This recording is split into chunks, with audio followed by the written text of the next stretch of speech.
चलिए निकालिए। Polity current affair, AIJS, AIJS all India judicial services, all India judicial service, अखिल भारतीय न्यायिक सेवा, इंपॉर्टेंट है, ध्यान से कवर कीजिएगा। ऑल इंडिया जुडिशियल सर्विस, अखिल भारतीय न्यायिक सेवा,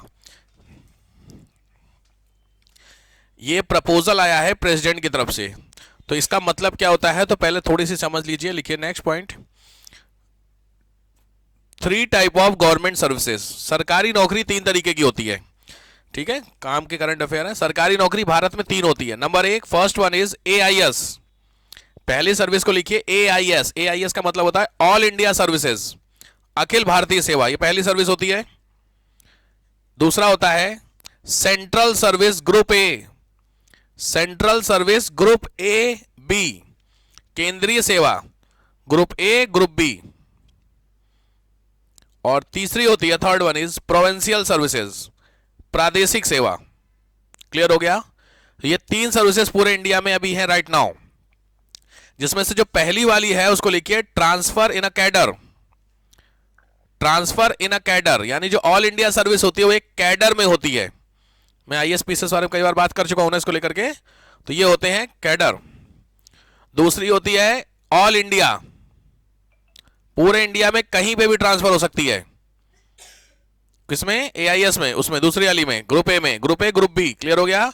मतलब यूपी में अगर आपकी पोस्टिंग है तो आप तमिलनाडु भी जा सकते हैं, ये है ग्रुप बी इसमें, दूसरे वाले में। पहले वाले में अगर आप IAS यूपी कैडर में हैं तो आप यूपी में ही रहेंगे, तमिलनाडु नहीं जाएंगे, ऐसा रूल है। और तीसरी होती है प्रादेशिक सेवा, का मतलब समझ गए होगे, स्टेट सर्विस, PCS लिख लीजिए, PCS। अच्छा वो बच गया। पहली वाली सर्विस में लिखिए IAS, फर्स्ट वन में IAS plus PS, IPS plus FS, F मतलब फॉरेस्ट सर्विस, इसको FOS करके लिख लीजिए, कंफ्यूजन जिसको भी होता है, F कैपिटल O छोटा, IFOS भी बोलते हैं आपकी समझने के लिए, फॉरेन सर्विस नहीं होती, ठीक बात है। तो फॉरेस्ट, ये 3 अब की ऑल इंडिया सर्विसेज हैं राइट नाउ। मतलब इनमें अगर पोस्टिंग होती है किसी भी बच्चे का तो वो उस कैडर में ही रहता है, कैडर से बाहर नहीं जाएगा। लेकिन बाकी आप किसी में भी जाते हैं तो आपके इंडिया में ट्रांसफर, जैसे बच्चे जैसे ग्रुप ए है तो ग्रुप ए में 2-4 सर्विसेज लिख लो, लाइक IRS लिख लो, रेवेन्यू सर्विसेज, राजस्व सेवा, पोस्टल सर्विस, पोस्टल सर्विस जो पोस्ट ऑफिस वाली होती है, DG बनते हैं जिसमें, ठीक है। ऐसे करके बहुत होती हैं, 26 टाइप ऑफ पोस्ट होती हैं, तो वो सारी नहीं, ऑर्डिनेंस फैक्ट्री की होती है, इनकम टैक्स की होती है, बहुत सारे कुछ होते हैं, ठीक है। तो वो सब छोड़ दिए, उतना इंपॉर्टेंट नहीं। क्लियर हुआ? और तीसरी स्टेट सर्विस तो आप समझ गए होंगे, समझ में आया? तो इसी तरीके से अभी बात हो रही है, गवर्नमेंट मतलब जो प्रेसिडेंट हैं उन्होंने इसको प्रपोजल दिया है AIJS का। तो ऑल इंडिया जुडिशियल सर्विस नाम की एक पोस्ट होगी जिसमें एक एग्जाम कराया जाएगा, और वो एग्जाम इंडिया के, जैसे IAS का एग्जाम होता है तो IAS के एग्जाम में एक एग्जाम पूरे इंडिया में होता है और उसमें पोस्टिंग अलग अलग कैडर में दे दी जाती है। अभी जैसे हमारे यहाँ जज बनने के लिए राइट नाउ प्रेजेंट सिचुएशन ऐसी है कि हर स्टेट का अपना जुडिशियल का एग्जाम होता है, उसको PCSJ बोलते हैं, ठीक है। तो अभी गवर्नमेंट ने क्या किया है कि उस PCSJ को हटा करके ऑल इंडिया जुडिशियल सर्विस का एक एग्जाम कराएं, और उसमें जो जो बच्चे निकले उनको अकॉर्डिंग टू देयर स्टेट क्या कर दे, भेज दें कैडर के हिसाब से, समझ गए? तो ये एक प्रपोजल आया, ये कहलाता है ये जो आप लिख रहे हैं। क्लियर हुआ हिसाब किताब? ये प्रपोजल है। तो AIJS के बारे में लिखिए। अब ये हो गया कॉन्सेप्ट। अब आइए, recommended by 14th law commission, 14वें विधि आयोग ने रिकमेंड किया है इसको, 14th लॉ कमीशन ने रिकमेंड किया है। नेक्स्ट, इसने ऑलरेडी मतलब बताया था कि ऐसा हो सकता है। लिखिए कॉन्स्टिट्यूशन, संविधान में ऐसी कई बात कही गई है। कॉन्स्टिट्यूशन में आर्टिकल नंबर है 233, 34, 233, 234, 233 और 34, इन दोनों को डैश करके डिस्ट्रिक्ट जज को अपॉइंटमेंट को लेकर के इसको कराया गया है। ठीक हो गई? क्लियर हो गया? तो गवर्नमेंट का प्रपोजल समझ गया, AIJS को लेकर के ऐसा प्रपोजल एक आया है, देखते हैं होगा नहीं होगा अलग बात। डन? चलो नेक्स्ट आओ, next news, legal aid, legal aid कानूनी सहायता को लेकर के न्यूज आई है। लीगल एड आप लोग समझते होंगे सब लोग, जो लोग कैपेबल नहीं हैं कानून की सहायता को लेने के लिए, उनको कोर्ट फ्री में कानूनी सहायता देता है, उस तरीके को लीगल एड। अगर आपने लॉयर से जाकर के एडवाइस ले ली तो वो लीगल एडवाइस कहलाता है। डिफरेंस समझ में आ रहा है? अगर मेरे पास पैसा है, वकील साहब के पास मैं गया और मैंने 500 रुपए दिए उनके 1 घंटे का, ऐसा वहां पे होता है जैसे अब नॉर्मली कहीं चाहिए कुछ, यहाँ पे बहुत सारे जो लॉयर होते हैं वो बैठते हैं अपने यहाँ पे जो लोकल ऑफिस में, एक चैम्बर होता है, चैम्बर सुना होगा, लॉयर के जो अपने चैम्बर होते हैं। दूसरा कुछ लॉयर्स होते हैं जो कॉमन, अभी आप इंदिरापुरम में डालो कि मुझे रजिस्ट्री करानी है, तो रजिस्ट्री के लिए एक इंफॉर्मेशन चाहिए, समथिंग कुछ नहीं, एडवाइस चाहिए, तो उसमें आपको ऑप्शन दिख जाएगा गूगल पे। तो वहां पे जब जाकर के आप उनसे पूछेंगे तो उसके बदले उनको चार्ज देंगे। भाई डॉक्टर को दिखाने या तो पैसा देते हो ना, सेम कहानी वकील साहब 500 रुपए, तो वो 500 रुपए जो लिए वो कहलाए लीगल एडवाइस, उसकी फीस आपने दे दी। लेकिन अगर मेरे पास पैसे नहीं हैं तो मैं क्या करूं, मुझे अगर जानना है कि मेरे को क्या करना है, तो उसके लिए आपको जाना पड़ेगा कोर्ट।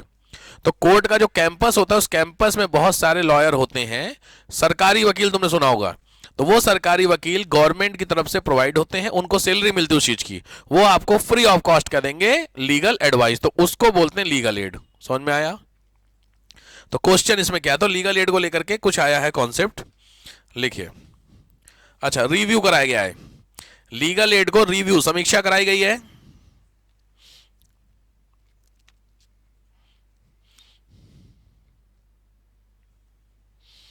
इसके लिए अब लीगल एड इंडिया में कराने के लिए एक इंस्टीट्यूट है, उसका नाम है NALSA, NALSA, NALSA, national law services authority, national law services authority, राष्ट्रीय विधिक सेवा प्राधिकरण, राष्ट्रीय विधिक सेवा प्राधिकरण, नालसा।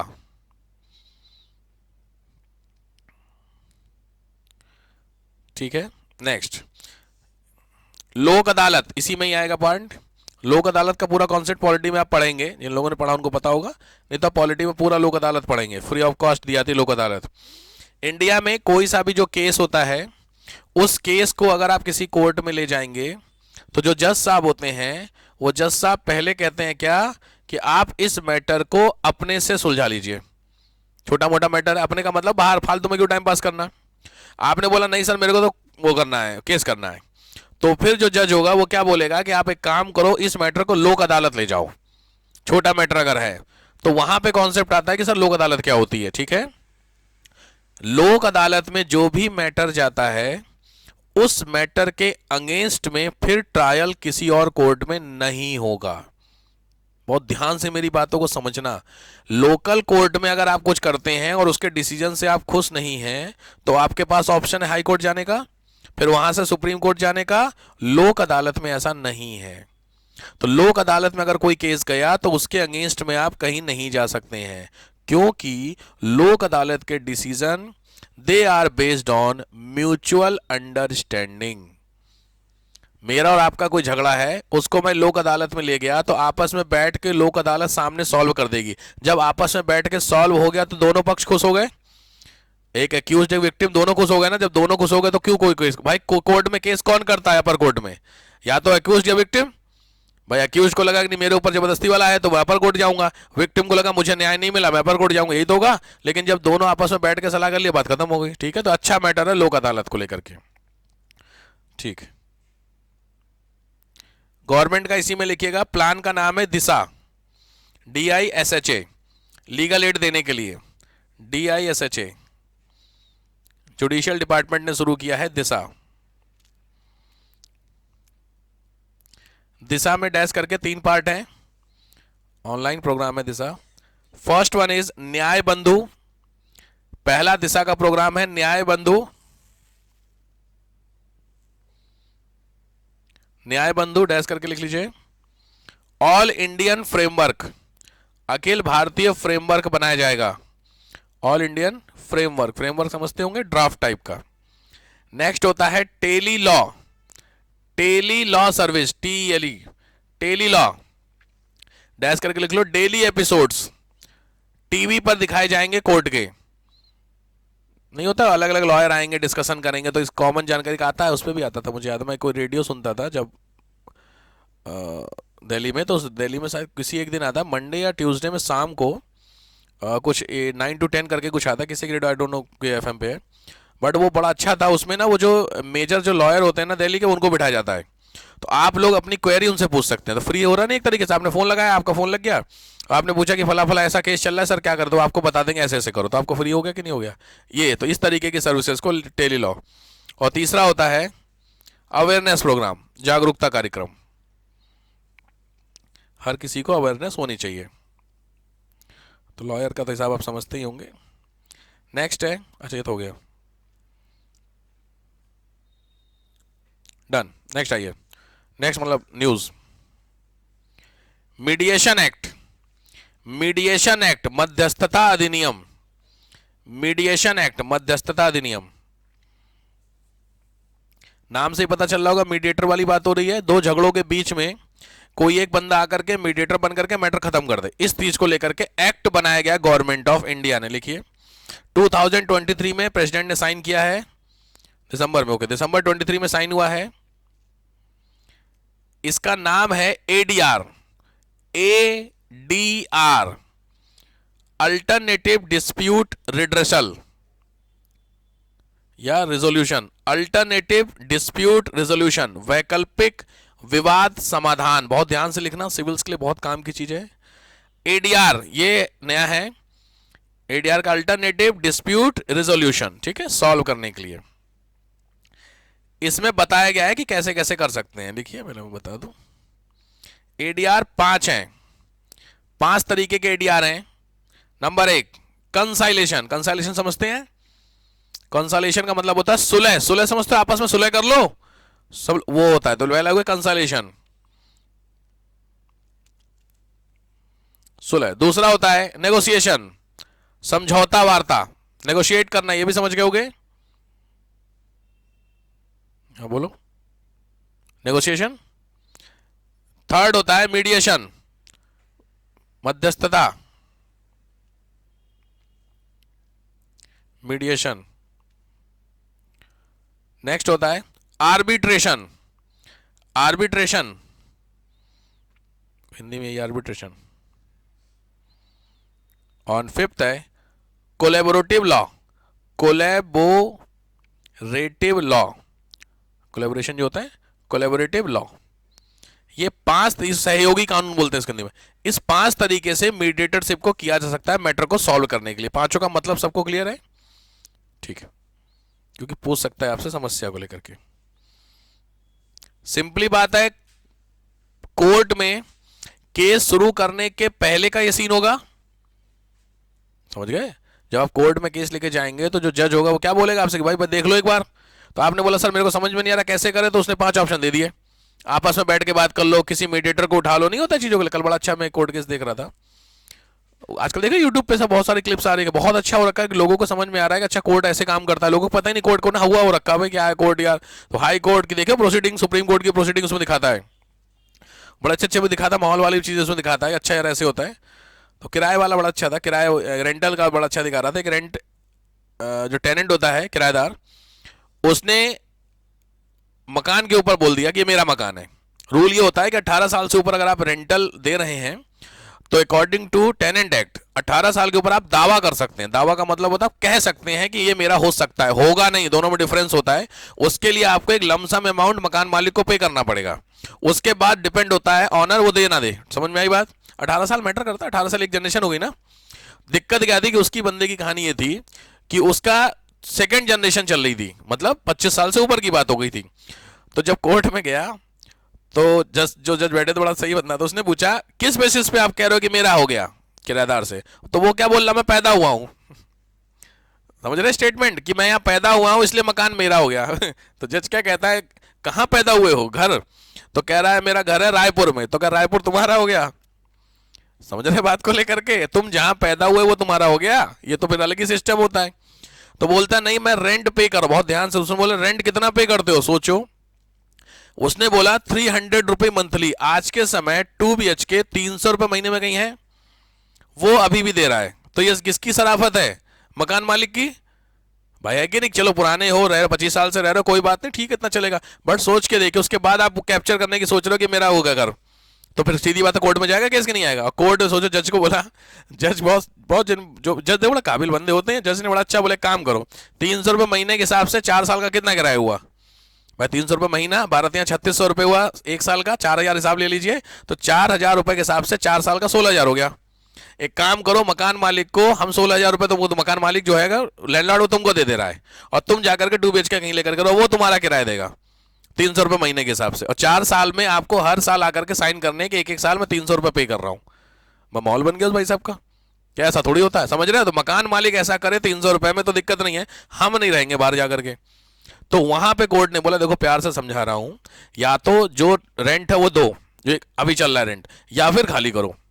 वहां पे लॉयर बोलता है कि सर एक काम करते हैं, हम बाहर बैठ के एक बार समझ लेते हैं। तो जज क्या बोलता है आप देख लो, क्योंकि फालतू में कोर्ट की प्रोसीडिंग में पढ़ने में आपका भी नुकसान है, कोर्ट का भी नुकसान है।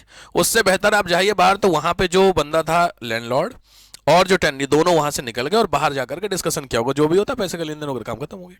बात समझ रहे हो? तो ये बहुत अच्छी चीज होती है, इसी को नया एक्ट बना दिया गया, मीडिएटर्स एक्ट। चलो इसमें आओ, हो गया। लोक अदालत, लोक अदालत, लोक अदालत आप पूरा कवर करेंगे आगे, बट फिर भी मैंने एक मोटा मोटी आपको लोक अदालत बता दिया। हर एक डिस्ट्रिक्ट में लिखिए, एवरी डिस्ट्रिक्ट हैज अ लोक अदालत। हर जिले में एक लोक अदालत होनी कंपलसरी है राइट नाउ। दूसरी चीज, इन लिखो, no trial against the decision of Lok Adalat. लोक अदालत के अगेंस्ट में, विरुद्ध कोई निर्णय नहीं लिया जा सकता है। अगेंस्ट रीजन मैंने आपको बता दिया लोक अदालत क्यों, क्योंकि मैटर कैसे सॉल्व हुआ है, म्यूचुअली मैटर सॉल्व हो गया है, ठीक है, इसलिए। ओके, 4 1 2 3 4 5 होगी ना, हाँ। 5 टाइप ऑफ लोक अदालत, 5 तरीके की लोक अदालत इस समय रनिंग है। पहली है आपकी first centre state high court level, third district court level, taluka level, जिला न्यायालय संबंधित और तालुका लेवल पे।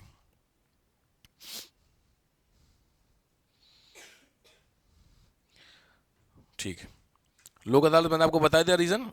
एरिया, एरिया लिखिए, एरिया कौन कौन से केसेस, लोग मर्डर केस नहीं जाएगा ना लोक अदालत में, इंपॉर्टेंट है एरिया कौन से है, तो लिखिए सिविल मैटर, सिविल मैटर, वैवाहिक मुद्दे, मैरिटल इश्यू, मैरिटल इश्यू वैवाहिक, लैंड इश्यू, लैंड डिस्प्यूट, भूमि विवाद, झगड़ा झगड़ा ये लेकर के, वही प्रॉपर्टी प्रॉपर्टी ट्रांसफर वाला, और श्रम विवाद, लेबर डिस्प्यूट। ध्यान से, ये ही 4 केसेस लोक अदालत में जाएंगे।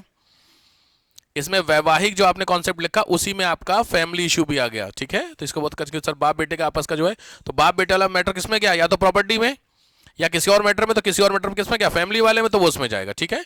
ऐसे केसेस लोक अदालत में जाते हैं।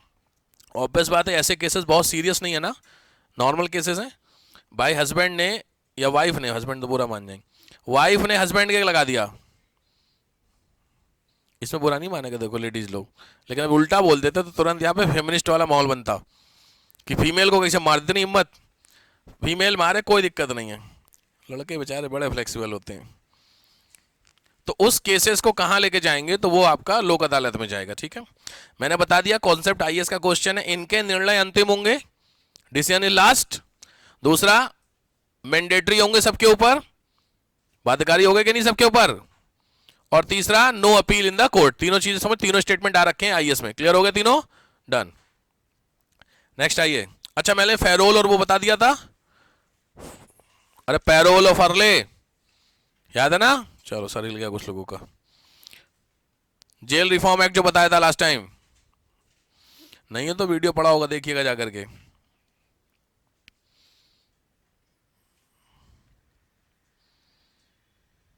ठीक है, पड़ी होगी, लास्ट टू लास्ट, लास्ट में तो वही नहीं लेक्चर ना, मुझे नहीं आइडिया। हाँ क्यों होगी, वीडियो तो रोज रोज अपलोड हो रही है भैया, देख लिया करो, उसी दिन बता दिया करो, क्योंकि वीडियो में डिलीट हो जाती है, क्योंकि कंटेंट लैपटॉप से डिलीट होता था कंटेंट, यूट्यूब पे अपलोड हो जाए ना, नहीं हुआ तो फिर दिक्कत हो जाएगी। अच्छा चलो मैं चेक कर लेता हूँ भाई। नेक्स्ट आइए, इलेक्शन कमीशन, इलेक्शन कमीशन के लिए, वैसे भी आजकल बवाल चल रहा है इलेक्शन कमीशन को लेके। इलेक्शन का देखिए ना सब हाल हो रखा है, नौटंकी हो रखी है पूरा।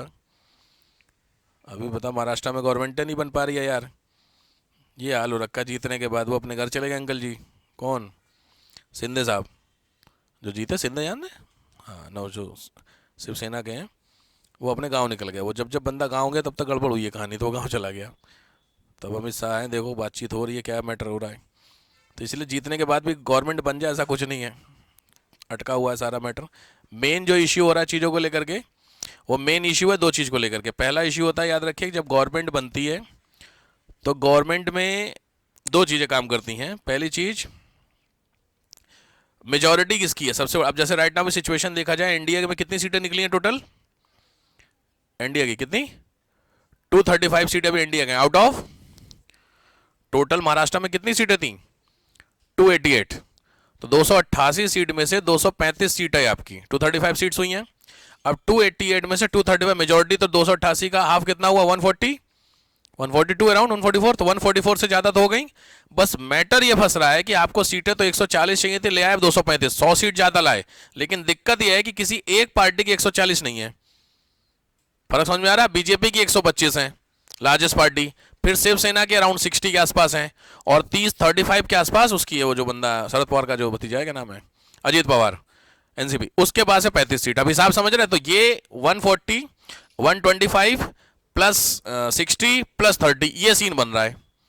हिसाब समझ रहे हो? तो इसमें सबसे बड़ी दिक्कत हो रही है, अब तीनों के मिल करके गवर्नमेंट बनेगी तो सही है। अब दिक्कत ये हो रही है कि जो सीएम की पोस्ट है वो लास्ट टाइम शिंदे थे, तो इस बार बीजेपी लार्जेस्ट, रूल के हिसाब से, एक नॉन रूल मतलब एक ट्रेडिशन के हिसाब से जो लार्जेस्ट पार्टी है वो कौन है, बीजेपी। भाई ऑब्वियस है, 125 सीट्स हैं तो बनना तो चाहिए सीएम उसका, कोई दिक्कत नहीं, फडणवीस का हम बनेंगे सीएम, नो इश्यू।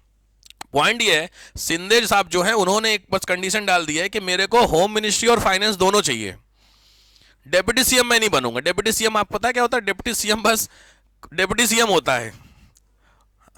लेकिन यहां देखो गलत बात होना, क्योंकि फडणवीस 2.5 साल तक डेप्यूटी सीएम रहे तो फिर जो वैल्यू डेप्यूटी सीएम की वहां थी, अब अब देखो कायदे में जो इथिक्स यही काम करते हैं कि जब मैं ऑलरेडी 2.5 साल डेप्यूटी सीएम रहा हूं तो रोटेशन बेसिस पे नेक्स्ट 2.5 साल आपका नंबर है, मैं सीएम बनूंगा आप बनोगे, बिल्कुल। तो अब इसमें अगर आप सीएम बनेंगे तो आप बोल रहे हो साहब रूल क्या, ऐसा ऐसा नहीं, वो क्या फाइनेंस मिनिस्ट्री भी चाहिए, फला भी चाहिए, डिमका चाहिए, ये गड़बड़ हुई थी कहानी। फाइनेंस और होम सारा खेल यही तो है, होम मिनिस्ट्री में आती है पुलिस, फाइनेंस मिनिस्ट्री में आता पैसा, यही तो दो हुआ। यही दोनों आप उनको दे दोगे तो चीफ मिनिस्टर काय के रहे, खेल समझ रहे हो? तो खेल इस पे अटक रहा है चीजों को लेकर के, बट ठीक है चलो, क्योंकि शायद आज या कल लास्ट डेट है बस असेंबली खत्म होने की, मे भी 1-2 दिन में असेंबली हो ही जाए। क्या लगता है फिर से इलेक्शन तो नहीं होगा? बड़ा तगड़ा बवाल हो रहा है इस चीज को लेकर के, सॉल्व तो हो ही जाएगा मैटर, कि झगड़ा झगड़ा होगा फिर से।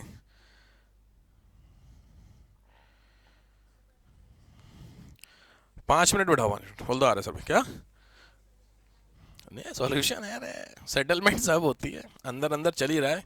अमित शाह साहब अगर आ गए तो फिर तो निकल ही जाएगा सॉल्यूशन। बड़ा बुआ क्या हुआ, बड़ा हार गए, क्या चक्कर रहा इस बार, पता नहीं चला कुछ, क्या आपस में डिस्कशन हो रहा है? नहीं नहीं वैसे नहीं, वैसे मैं जेन्युइनली पूछ रहा, कुछ ऐसा कुछ पता चला कि क्यों रीजन रहा? क्योंकि महाराष्ट्र में एक्सपेक्टेड नहीं था ना, इतना तो नहीं था एक्सपेक्टेड, कुछ ज़्यादा बहुत नहीं, बहुत अलग ही लेवल पे चला गया। 240 सीटें 280 में से, भाई साहब समझ नहीं रहे आप लोग कह रहे थे कि ठीक है अलायंस की गवर्नमेंट बनेगी, एक ऊपर वन सब में दिख रहा, क्योंकि 160 170 एक्सपेक्टेड था, 160 बनता है, 280 में से 150 160 ठीक है, दैट इज ओके, बट 240 के आसपास अब पहुंच जा रहे हैं। तो मतलब दो चीजें भाई साहब, देखो यहाँ तो मैं तो एग्री करता हूँ, या तो कुछ गड़बड़ है और या फिर सीरियसली कांग्रेस को सोचने की जरूरत है। क्योंकि देखो बात को समझो, ईगो ना ले डूबेगा, ये रियलिटी। आपको अलायंस में दिक्कत क्या होती है, यहाँ पे सबसे बड़ी दिक्कत, अगर आप अपनी ईगो से बाहर नहीं आए तो इसमें अल्टीमेटली आप हर बार क्या बोले, हम मंथन करेंगे नहीं, चिंतन करेंगे। हर बार आपके हाथ से स्टेट निकलते जा रहे हैं और आप चिंतन पे चिंतन कर रहे हैं, तो इसका मतलब जो आप डिस्कशन कर रहे हो वो प्रैक्टिकल ग्राउंड पे आप ला नहीं पा रहे हो उसको, समझ रहे हो? अल्टीमेटली किसका नुकसान हो रहा है? महाराष्ट्र, देखो लोग झारखंड को, आप भाई अपोजिशन वाले क्या बोले, झारखंड हम जीत गए। झारखंड मैटर नहीं करता, महाराष्ट्र जीता मैटर था। झारखंड क्या करोगे जीत के, क्या है झारखंड के पास? महाराष्ट्र इकोनॉमिक कैपिटल इंडिया की भाई साहब, तो मेन क्या है, महाराष्ट्र जीती है, गुजरात जीती है, हरियाणा जीती है, समझ, लैंड पूरा हरियाणा भरा हुआ है भाई साहब, पैसे पैसे। आप झारखंड जीत रहे, छत्तीसगढ़ जीत रहे, या फिर एमपी जीत रहे हो, एमपी भी चलो नहीं है, समझ, उड़ीसा, इन सब स्टेट को जीत क्या करोगे? कुछ भी, मैं तो खुद कह रहा हूं, अगर मान लीजिए कुछ भी ऐसा है, बट सीधी बात है, अगर ऐसा है नहीं है, अल्टीमेटली आप हार रहे हो ना, अपोजिशन अगर हार रहा है इस चीज को लेकर के, तो कुछ तो करो। कुछ तो करने का मतलब दो बातें हैं, अगर आपको लग रहा है कुछ गड़बड़ है तो कोर्ट में जाओ, वैसे दोनों ऑप्शंस हैं, मैंने बोला दोनों ऑप्शंस होते हैं इस चीज को लेकर के, बड़ा इसमें बहुत, लेकिन ये जरूरी चीज देखो, आपको ना कहते हैं ना अपने अंदर देखना बहुत जरूरी हो गया है। किसी को भी अगर आप हार रहे हैं तो देखिए, जीत रहे हैं तो भी देखिए, लेकिन अब सबसे अब इस समय बस अब देखो प्रैक्टिकल ग्राउंड की बात की जाए, प्रेजेंट सिनेरियो महाराष्ट्र में सबसे इंपॉर्टेंट पॉइंट है कि हिंदू वोटर निकल गया वोट डालने। इसीलिए मैं हमेशा बोलता हूं हिंदू वोटर बहुत बड़ा ड्रास्टिक चेंजमेंट ला सकता है इंडियन वोटिंग सिस्टम में। जिस भी दिन मूड 80% हिंदू हैं, खेल तो समझो, और हिंदू करीब करीब 80 to 90% बीजेपी सपोर्टर है, मैं 100% नहीं कह सकता, तो 80% हिंदू का 80% हिसाब समझ रहे हो। अगर ये बंदे बाहर चले गए तो बाकी 100% भी वोट देंगे, कुछ नहीं कर पाएंगे। इस बार आरएसएस के कहने, आरएसएस नागपुर में आरएसएस के कहने पर मैक्सिमम बंदे वोट देने निकल गए, देख लीजिए 280 में से 240, ये है। तो ये समस्याएं समझनी पड़ेंगी सबको, और ये चीजें अब धीरे धीरे भाई ऑब्वियस दिख रहे हैं, उसको लेकर के माहौल बना दिया बीजेपी ने इसी चीज लेकर के। उतना देखो लोकल ग्राउंड पे क्या आप कर रहे हो, कैसे कर रहे हो, फर्क तो पड़ता है। चलिए नेक्स्ट आइए, एक मैं क्वेश्चन दे रहा हूं, मुझे 5 मिनट का टाइम दे दीजिए, मैं आपको क्वेश्चन दे दूं, लिख लीजिए। एक क्वेश्चन लिखना है आपको, 10 मिनट में दे रहा हूं, लिखिए। Why we need a election reform, why we need a election reform, हमें चुनाव सुधार की आवश्यकता क्यों है?